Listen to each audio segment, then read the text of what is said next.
Baik, selamat berjumpa kembali dengan saya.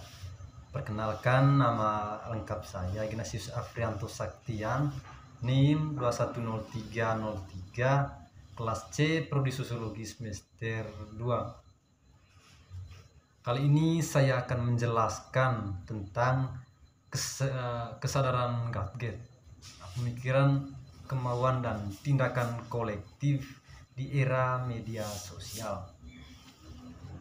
Yang pertama, pertanyaan tentang Gatgate. Secara longgar mendefinisikan Gatgate sebagai benda, kita perlu memulai dengan bertanya lebih serius. Benda apa itu?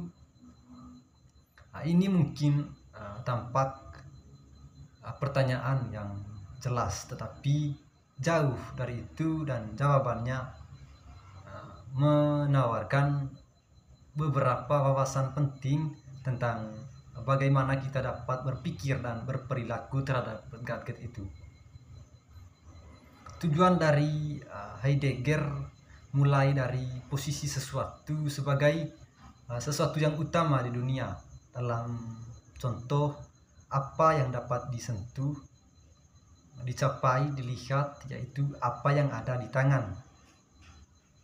Dalam konsep ini, maka segala sesuatu di luar kita, mereka ada di dalam, dan dari dirinya sendiri mereka tersedia untuk persepsi kita, dan dengan demikian ada di tangan atau vorhanden.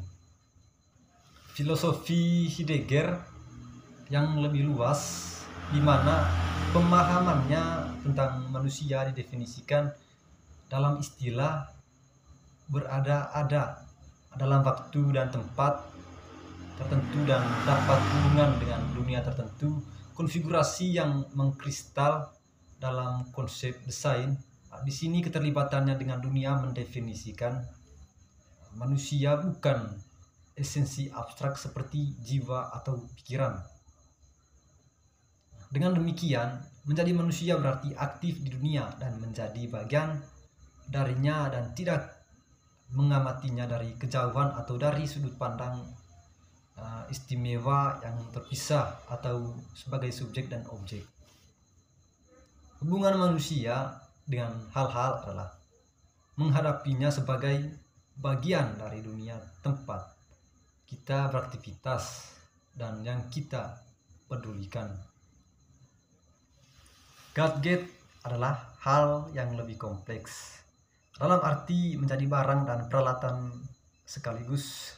Mereka adalah entitas yang multilitasnya membuka lebih banyak keterjangkauan dan menghubungkan mereka ke sistem teknis yang jauh lebih bebas. Gatgate telah menjadi digital yang berjejaring, tetapi pada saat yang sama mereka perlu ditentukan oleh karakter perbatasan mereka, benda mereka, jika tidak mereka hanya melebur ke dalam sistem teknis yang lebih luas. Artinya selain diintegrasikan ke dalam bab teknis dan sosial, konektivitas nirkabel sistem data seluler, Gatgate adalah barang yang kita bawa di saku,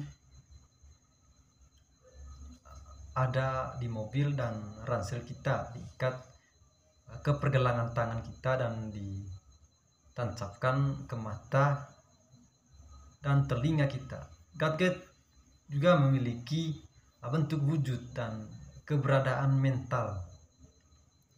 Mereka dapat dipindahkan, dijatuhkan, dipatahkan, dan ditampilkan.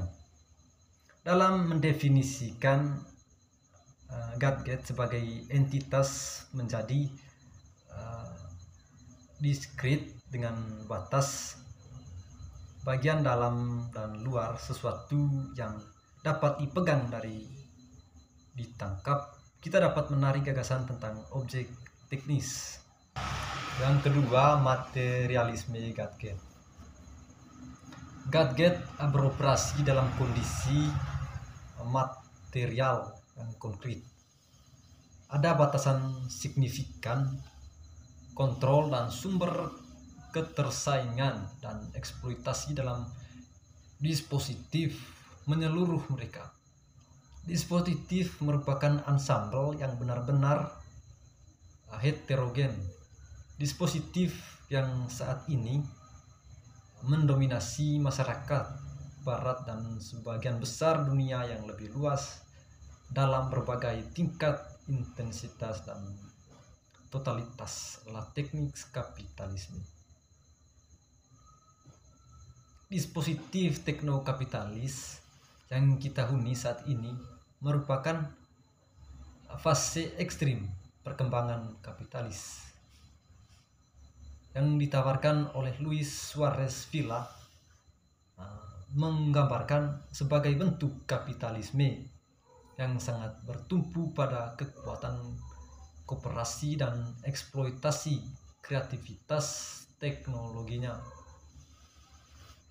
Hubungan produksi kapitalis dan keharusan untuk memaksimalkan akumulasi modal terus menjadi kekuatan konstitutif sentral produksi komoditas dan kerja upahan untuk kapital masih ada sebagai funda prinsip pengorganisasian mental. Seperti halnya kontrol ekonomi oleh elit perusahaan, eksploitasi dan keterangsangan tenaga kerja, produksi untuk keuntungan daripada penggunaan, dan pasar kapitalis hubungan pertukaran. Dispositif teknokapitalis ini disatukan oleh logika akumulasi kapital, dan memang di saat kondisi yang semakin menantang untuk mencari keuntungan, keharusan inilah yang menjelaskan perkembangan teknologi dari memuaskan kebutuhan manusia menuju menangkap kecerdasan dan memikirkan tenaga kerja. Bahkan sejak tahun 1989, Kellner mengakui konfigurasi masyarakat kapitalis di mana pengetahuan teknis dan ilmiah, otomatisasi komputer dan teknologi maju berperan dalam proses produksi paralel dengan peran tenaga kerja manusia, mekanisasi dan mesin di era sebelumnya. Gadget beroperasi dalam konteks kapital karena kebutuhan dengan cara yang membelokkannya pada tujuannya. Dari sudut pandang dispositif teknokapitalis, gadget bermanfaat 5x4.